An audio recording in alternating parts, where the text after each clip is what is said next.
Good evening. This side, Rahul Magan. In 2010, I started learning about merger and acquisitions.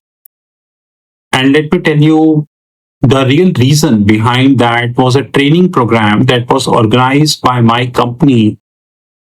And when this training program hasn't happened, I understood a very deepest concept, which is called business combinations. Actually, to whom you are referring as merger and acquisition, which is definitely a valid term, no doubt. Technically, this is known as business combinations. Whether it is Indian GAAP, whether this is US GAAP, or whether this is IFRS, International Financial Reporting Standard by International Accounting Standard Board. They all have their dedicated structures on business combinations. But I must tell you that in the last decade, I myself witnessed an exorbitant increase in the knowledge level of business combinations. Because I'm subscribed to many paid websites and many free websites who are giving information about the business combinations. And since this information coming up in public, henceforth it is a public document. Like 5 years ago, the world started talking about earnouts. Earnouts is known as contingent, which means that if that thing would happen, then I will pay you. If that thing do not happen, I am not going to pay you. So example, today I am XYZ company based in so and so country, and I'm very big telecom company in so and so country, and I'm thinking that there is a possibility of buying another telecom company who operates in my so and so country, and I'm willing to pay $1 billion of that, but I'm not sure whether the new product which they are launching in 5G, 6G, whatever you say, would end up become a successful product and not, then what I do that I'll have an earnout. Now that earnout may be a cash earnout, and that earnout might be an accounting earnout also. It might end up giving ESOP, warrants, options, convertibles, embedded derivatives, God knows, because there are 100 ways to create earnouts. 100 ways, and if you are thinking I can make a video on that, then I am saying no, it's fairly impossible. But having said that, the very important thing which I wish to highlight that merger and acquisition is solely dependent on the company's law of that country. Because predominantly speaking, every country of the globe falls out is company's law. Every company of the globe, every country of the globe. Some companies' laws are defined in a very delicate manner. On the contrary, some are very loose in nature, without specifying any name. But having said that, there are few companies' law I've been to. They are defined in a very delicate manner. It means the drafting is done at a very appropriate and high level brain is used in that. Now, when we speak about merger and acquisitions and we wish to learn merger and acquisitions, the very important thing which we must learn is the valuation and the regulatory piece. So let's take an example. Like many countries of the globe have their setup called the competition commissions. And competition commissions are generally those organizations who make sure that the competitiveness should maintain in the industry in so and so country, and also the hostile takeover, the cartelization, these things should not happen. This is the broad coverage of the competition commissions in so and so countries. Now, when it comes to cartelization, when it comes to anti-competitive agreement, in this eventuality, how do you define a merger? How do you define a merger which is not anti-competitive in nature in as far as your view is concerned? As far as the view of the competition commission is concerned, it is anti-competitive in nature. It is a hostile takeover, which means that the target company do not wish to sell himself, but the buyer is doing so and so strategies to buy the target company. It's a hostile takeover. In this eventuality, it is extremely important for a merger and acquisition professional to know that how the regulatory framework is working to stop the hostile takeovers and to create the and not to have the anti-competitive thing into the party. So let me give you a very simple example, very simple example. Generally speaking, across the globe, now that I'm not restricting myself to any specific country or any specific takeover bid and so on and so forth, like generally it is believed that merchant bankers are different and investment bankers are different, and I completely agree to it. But there are many, even in my friend circle, who believe that merchant banker and investment banker both are same. Merchant banker role is strictly restricted towards that corporate or XYZ corporate he is looking at. On the contrary, the role of the investment banker is pretty wide and more wider, depends upon the agreement the relevant investment bank is signing with so and so company in so and so country. And many people believe that the role of the merchant banker ends after giving funding to so and so company in so and so country. But I strongly believe that there can be n number of situations that merchant banker and investment banker are subset to each other. So example, I'm a very big telecom company in so and so country, and I want 10 billion of funding because I'm upgrading myself for 6G. Just a hypothetical example. Now that $10 billion which I'm seeking in the form of debt, of course, no bank will give me a check of that. I need to take this from big players like private equity, venture capitalists, family trust, high net worth individuals, and all these big players who can afford that. And it may possible that no one able to afford or in a will to give me 10 billion, I get small contributions from so and so players, which is nothing but known as syndication. Now that 10 billion which I'm getting is in the form of equity. But ladies and gentlemen, is the role of investment banker is over. Once I get $10 billion and I issue the equities worth so and so, which ends up having dilution in my company, which is shortly known as equity dilution. I disagree because here there is also a role of merchant banker, because merchant banker will make sure that the 10 billion which I am getting by the investment banker using syndication, this 10 billion should be used in an appropriate manner.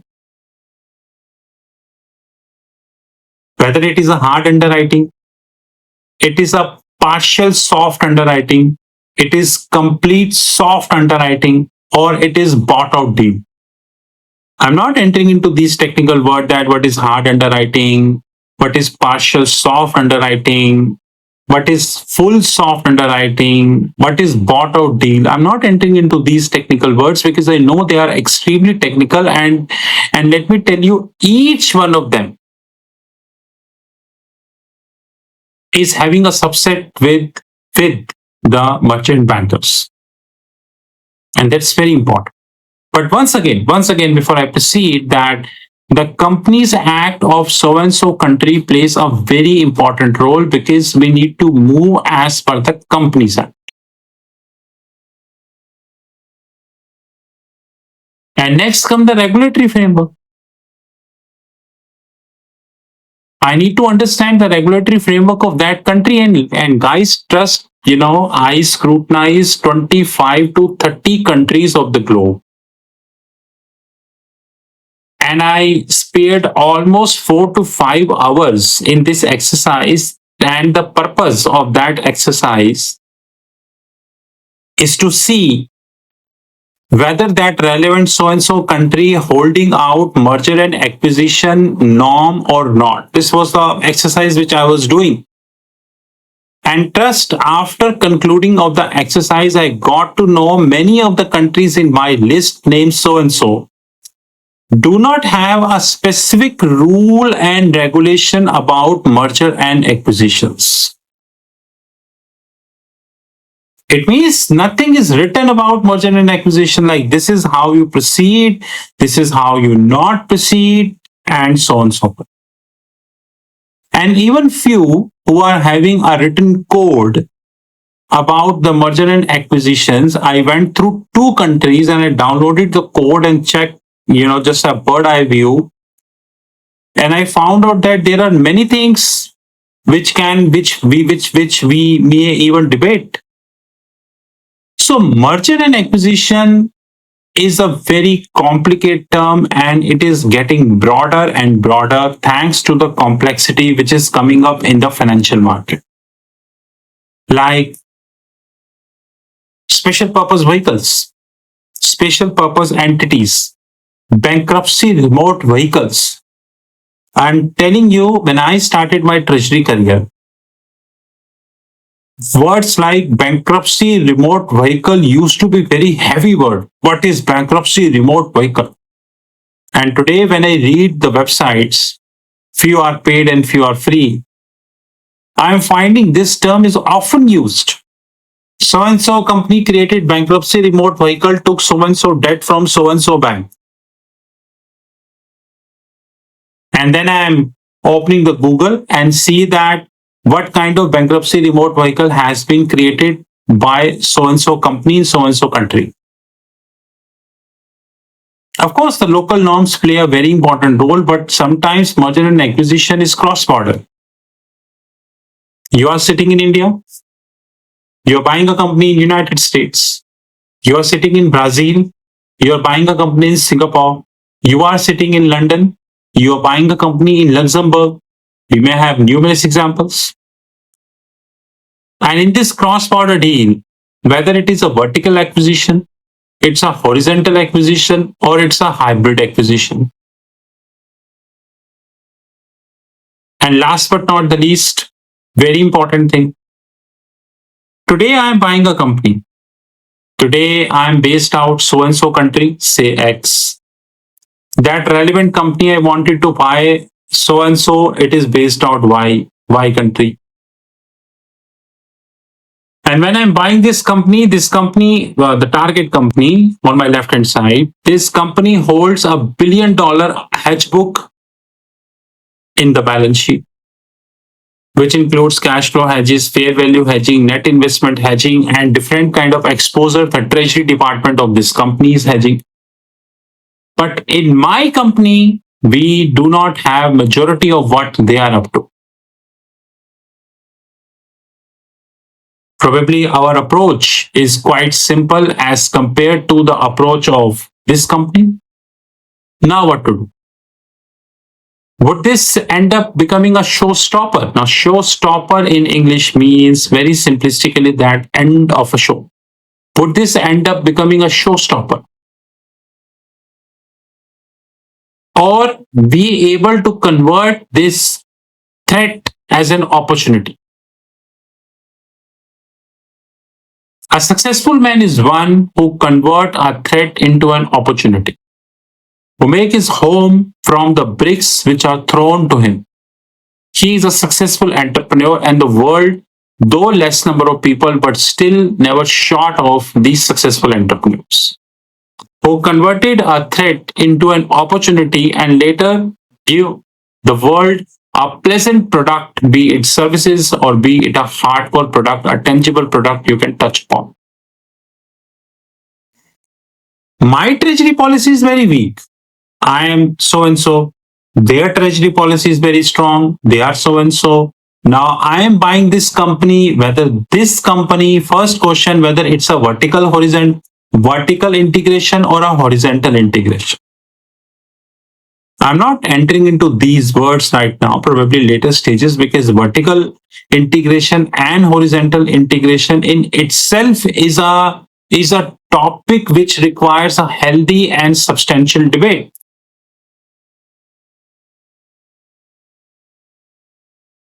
But one question which is predominantly important, is how I would be managing the finance of this $1 billion hedge they have taken in their books.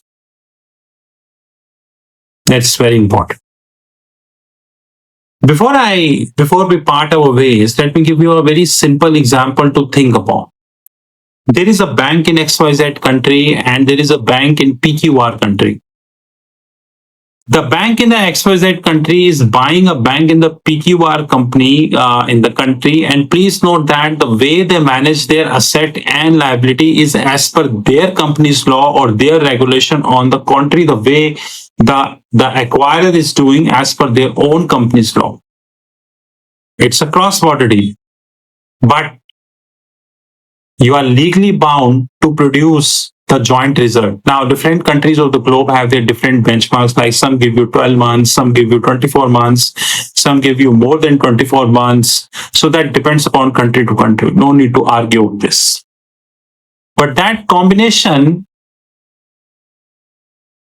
would cover each and everything of that bank in your balance sheet. Do you think that these kind of merger and acquisitions is relatively easy? I don't think so. These kind of merger and acquisitions are not only easy but also complicated, because here the way you manage your bank as compared to somebody else differ. Just think about it. And ladies and gentlemen, before we part ways, we should also understand very deeply that the growing role of artificial intelligence in the world of financial market.